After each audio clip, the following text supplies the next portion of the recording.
Hi, Limit Break Overdrive with the video about the latest reveal for the next expansion from Path of Exile, the Lake of Kalandra. I will be covering the changes I am interested in and somewhat knowledgeable in. I won't be talking about the changes that don't affect my gameplay or that affect builds that I've never played, because I don't want to say things that I know nothing about. The first things I want to talk about is the Arch Nemesis changes.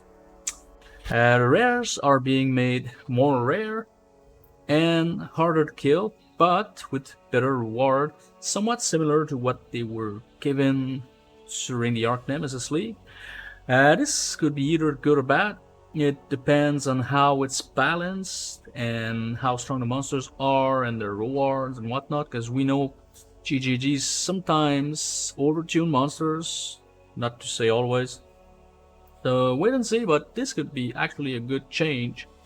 And the part where the rarer mods like Solaris Touch, the fact that it can change rewards, like to everything that drops a map or a jewel or increase the tier of the item, that is interesting, but yeah, everything's gonna be in the implementation.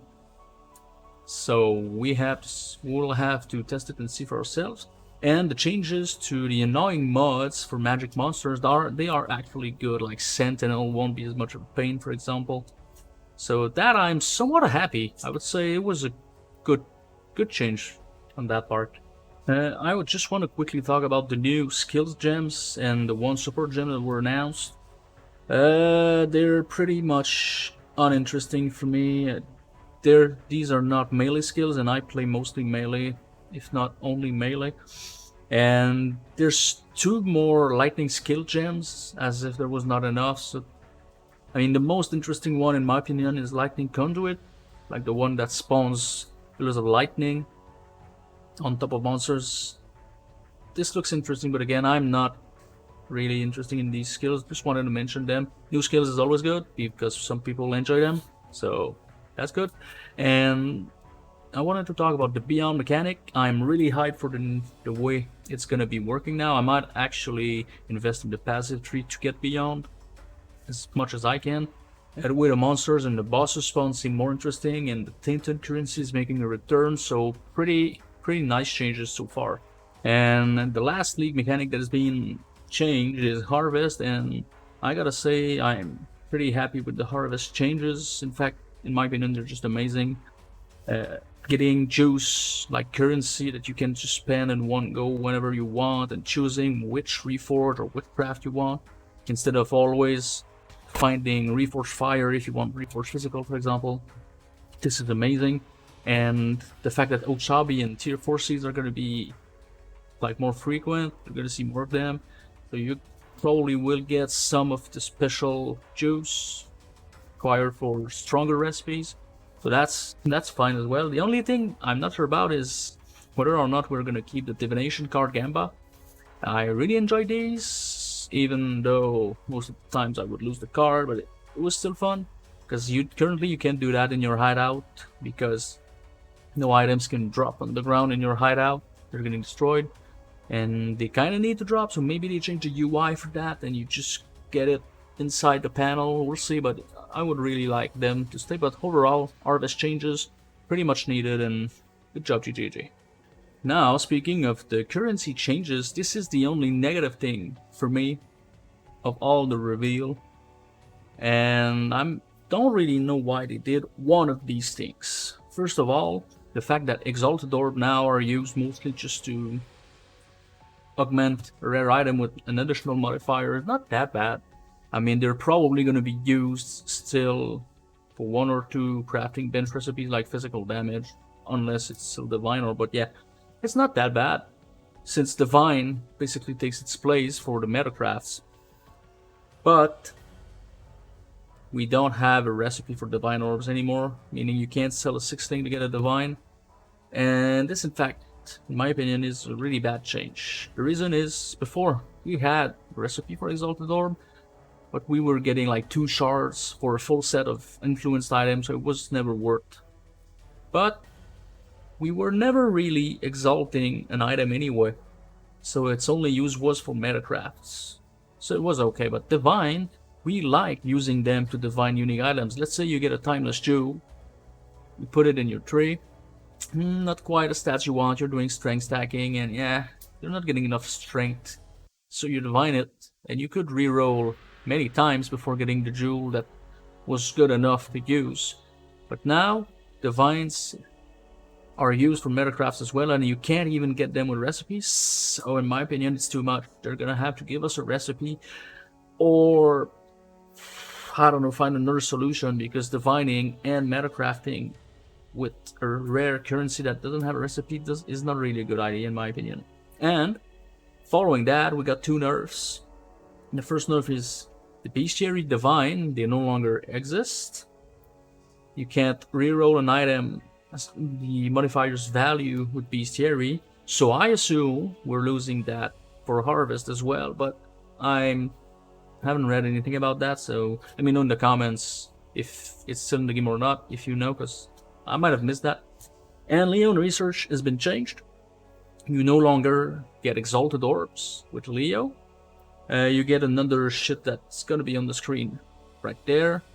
If we don't use Exalted Orbs for anything else than exalting items, this change might be okay. I mean, might be helping us to get 6 Link, but if we need Exalted Orbs for something else, then this is a nerf. So it could be a nerf, or it could be just a neutral change. We're gonna have to wait and see. But yeah, as I said, this is the only negative thing for me in the whole reveal, because I'm pretty hyped and happy overall, but yeah, strange change in my opinion. Quick word about the reservation efficiency mastery that's been removed. In my opinion, this is too big of a nerf, not for meta builds, because they're already pretty strong, so they can invest into that more and without losing too much. But every build is gonna get nerfed. I mean, the fact that almost everyone was using this mastery is kind of a proof that it was too strong or too good. But the fact that you remove that, some builds are gonna lose an aura, if not a lot of builds. That means the off-meta builds that are like mid or even weak, but that people like to play, they're getting a nerf that's unwarranted. I mean, not sure about that. I wish they found a way to nerf that in another way. Because, for example, my Lacerate Lad can still keep all of its aura, but mana is really tight, so I'm gonna have to, if I redo the build, I'm gonna have to alter gear, which is gonna in turn reduce damage probably, so not a big fan of that. I want to end with the unique rebalance. They rebalance over 100 unique, so I'm not gonna talk about them all. I'm just gonna talk about the few that are interesting to me. The first being the Bringer of Rain. This is one of my favorite uniques. In fact, my first real character were built around that unique. And it's been buffed, more life and higher level of skills support, so it's interesting. I might try to do a build around that again. So I thought this was nice and good enough to mention. Death Rush is actually pretty interesting now with adrenaline changes, so it could be a good thing for leveling. Radakash Impatience, I was really surprised to see that. You get maximum charges for Frenzy, Endurance, and Power charges when you're stationary, and when you move you lose them all. That means that could be really good for a Slayer that uses the Masterful Form node, for example, because you can stack Frenzy charges to like 8 reasonably, which gives you 8 Endurance charges, so more tankiness, and you can even get damage per Endurance charge, and you get all your power charges too if you go crit. So for example, a Bone Shatter build or Double Strike or whatnot, you're immobile, you're stationary when you're attacking, so that could be interesting. I'm not sure if it's good enough for endgame, but at least it's interesting for mid-game. And that was pretty much the 3 uniques I wanted to talk about that struck to me the most, but I'm sure there's plenty of others that are good, just not ones that I use. Quick note, the spell suppression changes, modifiers on gear are really hard, so I mean, Jug doesn't really need spell suppression now, I think, with the new node, but Duelist kind of does. and it's close enough, right side of the tree, but you need to go out of your way more often than not to get more nodes. So for that reason, I think it's a bit rough. It could just have increased the values on gear slightly more, make it easier, but not too much. And the fortification stacks are about twice as easy to get now. Good change, really good change, because fortify was, I mean, was kind of sucky, but wait and see. Hopefully it's gonna be enough. And the nerf to seismic trap.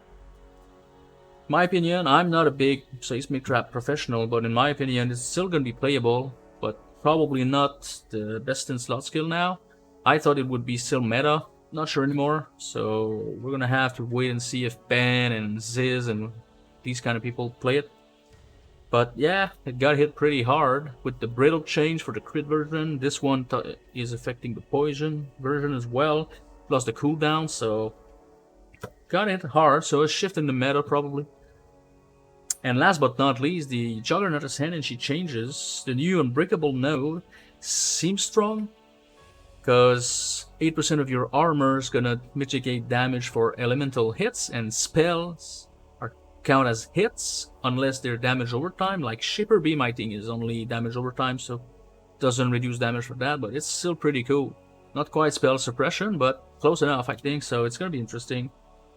So that's pretty much everything I wanted to talk about in this video. I'm trying to keep it short, so let me know in the comments down below what you're interested in, what you think was good, was bad, am I wrong, am I not wrong, because, I mean, I can forget things or I can overlook things. So let me know in the comments. Thanks for watching, and I'm gonna see you in the next video. Have a good day.